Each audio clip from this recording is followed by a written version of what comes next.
Hello and welcome to Racers Now. The 1000 Guineas is just over 2 weeks away to take place at Newmarket on Sunday, the 4th of May. It's the first classic for the fillies in the 2025 flat season. And as I've said for some time on this channel and over at oddsnow.com in my written column, is that there must be some sort of anti-post value to be had in this race. The hard part is finding the horse that is likely to run at a big price. And that's what I've been trying to do for some times. But the facts are, it's pretty much wide open. We've got an Aidan O'Brien champion juvenile filly from last year that we don't know if she's going to run or not. There might be a slight cloud over the Godolphin horses. More on that later. And the trials for the 1000 Guineas at Newbury and Newmarket were both won by horses that are not even entered in the 1000 Guineas at the time they ran. So yeah, let's start with Duty First, who won the Fred Darling at Newbury on Saturday. She was 33 to 1 to win that race on its own and is likely to be supplemented for Newmarket as a result. She did win really well. She went well clear and she was pretty impressive. But what must be said is in that Fred Darling that Duty First won by some distance. The first six in that race at Newbury had SPs of 33 to 1, the winner, 40 to 1, 14, 80, 40, and 125 to 1. They were the SPs of the first six in that race. So it is safe to say that the form is questionable as a result of those big prices finishing near the front. Horses that finish near the back. Heaven's Gate, who certainly wouldn't be an Aidan O'Brien first or second or maybe even third choice classic contender this year, but had decent enough form last year. She was sent over for Aidan O'Brien. She disappointed. And there was a Godolphin horse in there as well that went off favourite and also disappointed. But it is fair to say that the winner, Duty Calls, did have some nice place form from last year and has clearly done very well over the winter for Archie Watson, ridden by Holly Doyle. Duty First has been put in at 16 to 1 for the 1000 Guineas market. Does need supplementing, but Connections did say that that is what they plan to do. Over at Newmarket and for their trial in the Nell Gwyn, John Gosden and Juddmonte International, Juddmonte, they had a pretty good week for various reasons. Check out the 2000 Guineas update for that one. But they had Zanzoon to win at the Nell Gwyn in pretty nice style. Travelled really strongly on rain-softened ground. It was pretty soft ground at Newmarket on Tuesday, and on Wednesday it dried out nicely. That's how quick conditions can change at Newmarket, famously or infamously. But yeah, Zanzoon appeared to like the rain-softened ground. She came into the race only rated 83. John Gosden could have gone down the handicap route if he wanted to, but he's probably glad he didn't because she's won this group race, Nell Gwyn, and he said afterwards that ground will be very much dependent on her future targets, and she looks very likely to be going to France for their 1000 Guineas. Zanzoon actually isn't even quoted in the English 1000 Guineas markets as we speak, whereas Duty First is. Juddmonte do have Red Letter as an option, trained over in Ireland by Ger Lions, and an intended runner in the 1000 Guineas. So Zanzoon is much likely to be going to France rather than back to Newmarket in 2 weeks' time. But it's in that Nell Gwyn that I do and I identified and I really liked a bet, and that is Celestial Orbit, who I thought ran an absolute cracker. Finished second for Ollie Sangster, who's a pretty young trainer. I thought this Celestial Orbit ran a really, really good race. And I'm putting her up as a bet at 50 to 1. I do quite like her, and I would happily, and have done, back to each way. At this stage, just from an anti-post perspective, this Celestial Orbit was an impressive winner at Sandown last July. And if you go and watch that race back under Jamie Spencer, she could have won by double the official winning distance. That was a listed race. And then Ollie Sangster has basically up sticks for the season with Celestial Orbit. That was back in July. Wasn't seen at the back end of her juvenile season in 2024. And yeah, turned up at the Nell Gwyn. Pretty much forgotten horse, underestimated, if you like, in the Nell Gwyn. And I think she's ran really, really well given the circumstances. And those circumstances were an awkward start out of the stalls, which I don't think was her own fault, actually. I think it was by accident rather than through misbehaviour.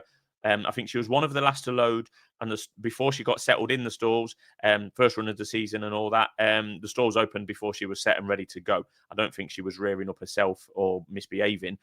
So that was unfortunate. So an awkward start out of the stalls, bad timing rather than misbehaviour, as I've said. And then she ran really free, pretty detached actually in the first furlong in the Nell Gwyn.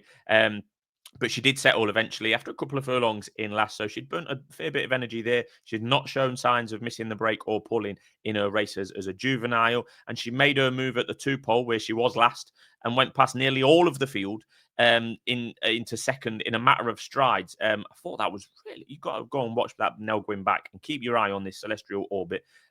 Made a really smooth progress there around the two pole, past most of the field, and there's some good yardsticks in there. Arabian Dusk was a group winner last year. Nadra for William Haggis looked a decent filly last year as well. And by the time this Celestial Orbit had used that energy, gone from last to second and got to second place at the half furlong pole, the eventual winner, Zanzoon, had already gone. And Celestial Orbit, under Jamie Spencer, was eased a little bit in the last few strides. I thought that was a great effort under the circumstances and a perfect trial for the Guineas. She also has an entry in the Irish and French equivalents. So that is a word of warning there. I think that is factored into the price. She is 50-1. But I see no reason to see why she wouldn't run at Newmarket, but I don't own or train the horse. So fingers crossed that Celestial Orbit does indeed turn up at Newmarket, and she's 50-1, and I'm happy to put her up as an official bet. The top of the anti-post market remains similar to before, really. We've got Desert Flower, who some weeks ago, as reported on this channel, was cut into 6-4. She's been that price for a few weeks now. She's last year's Fillies Mile winner. She'll be going straight there.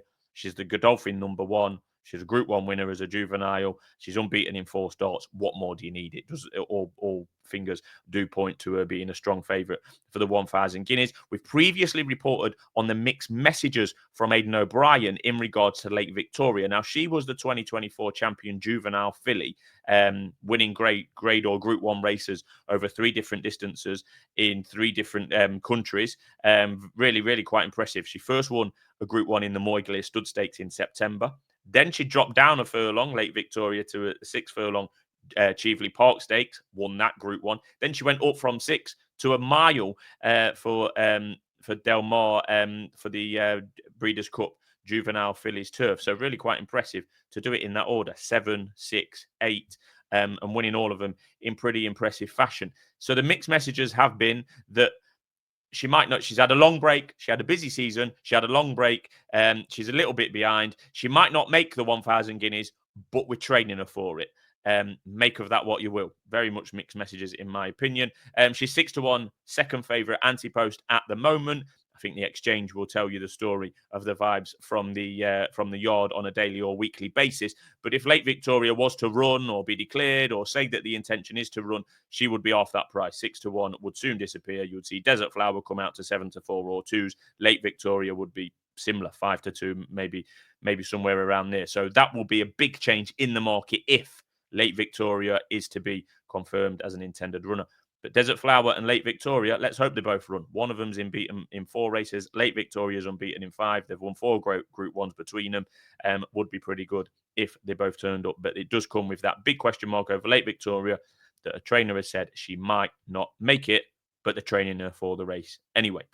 So away from those two, who are clearly good horses, there's a load in this market. There's 43 entered at the moment, and there's loads in the market that are once or twice raced novice winners from last season. They're still entered in the 1,000 Guineas, but have not been seen in 2025. And I think particularly more so with fillies, we know that quite a lot of 2,000 Guineas colts go straight to the Guineas, particularly those trained by Aidan O'Brien. This year's Godolphin Hope's going straight there as well. But I think as a filly, you need more experience is better. They do say, the cliche is, the 1,000 Guineas is the final juvenile race of the season. So yeah, there's a load entered in there at the moment that have had 1 or 2 starts in novice races last year and haven't been seen yet in 2005. So surely, with that profile, 1 or 2 races in novice races, and not been seen yet in 2025, surely they're unlikely to run first time up in the 1,000 Guineas, jumping up from a novice race or maybe a Group 3 into the 1,000 Guineas. I can't see that happening. Ralph Beckett alone has 5 in the race at the moment, entered in the race at the moment, that fit that description. 1 or 2 races last year at maiden, novice, maybe pushing into listed or Group 3 level, not seen this year and still entered in the 1,000 Guineas. Surely they are unlikely to run.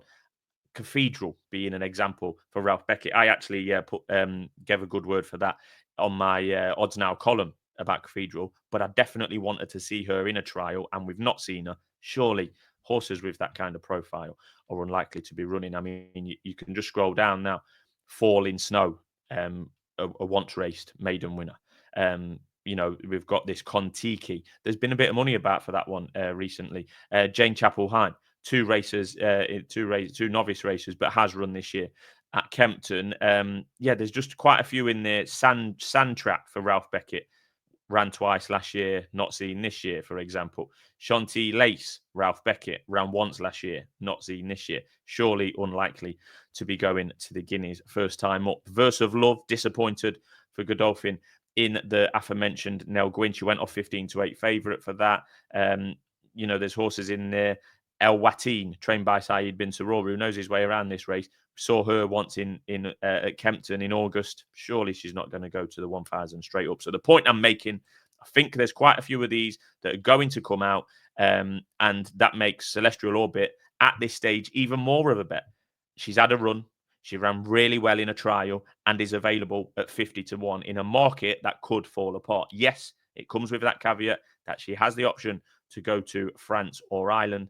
But why not? Why not, Ollie Sangster? You're on home turf. You've ran in the trial that's just 1 furlong shorter than the day itself. She gets the track. She's fit, ready to go. Send her to Newmarket. I'm on at 50-1. Let's hope that she can go and do the business. But yeah, plenty to look forward to here on Races Now. All the big anti-post races are covered by myself, chiefly the 1,000 and 2,000 guineas at the moment. We're going to be having a look at the Lock-Inge as well. We're back on every single Thursday for the weekly betting show. Looking forward to all the big Saturday races. That's with SD. SD does the daily tips over on Twitter, and we check in now and again on a Monday night for a general racing chat and an anti-post look to the weekend's action. So plenty going on here at Races Now. Thanks for tuning in, and let us know in the comments who you're backing for the 1,000 guineas.